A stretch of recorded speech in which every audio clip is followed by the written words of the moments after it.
Military courts میں کیا 9 مئی کے مقدمات لے جائیں گے؟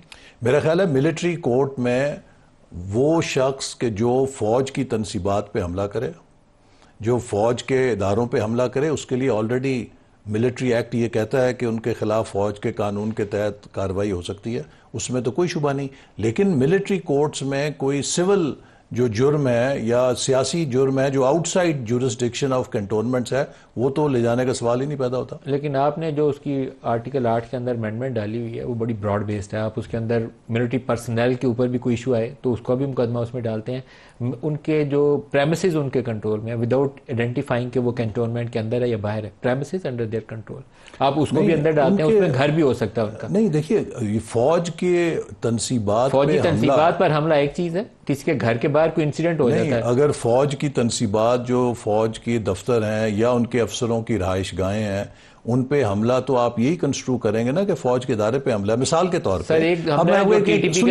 سن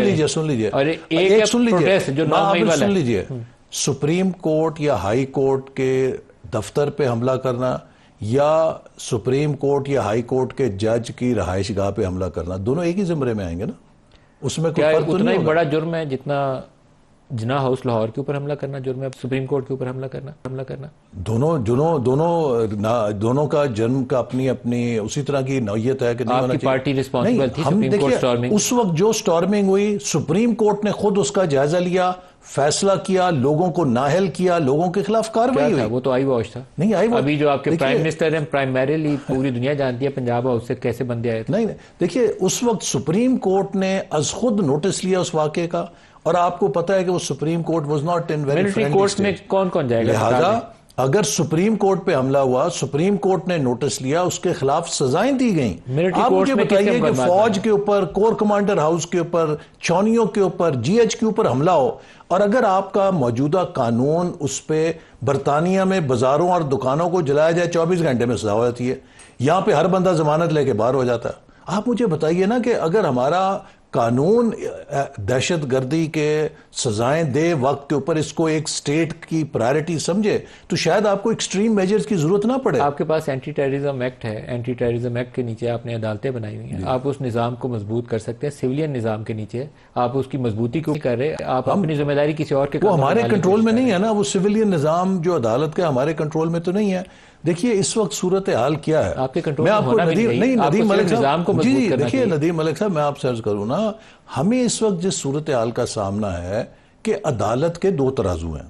میں نے عمران خان صاحب کا مقدمہ بھگتا، ہماری ساری قیادت نے بھگتا۔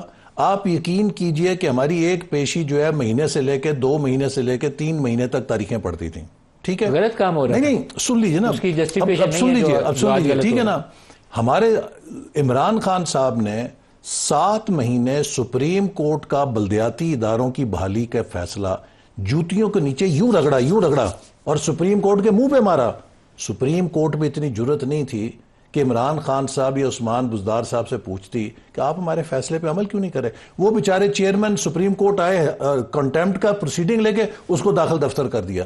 ایک وہ سپریم کورٹ تھی، اور ایک یہ سپریم کورٹ ہے کہ جو ہر وقت آپ کی دم پہ پیر رکھے، جی آپ نے یہ کیا، ہم آپ کو ڈیالہ جیل بھیج سکتے ہیں۔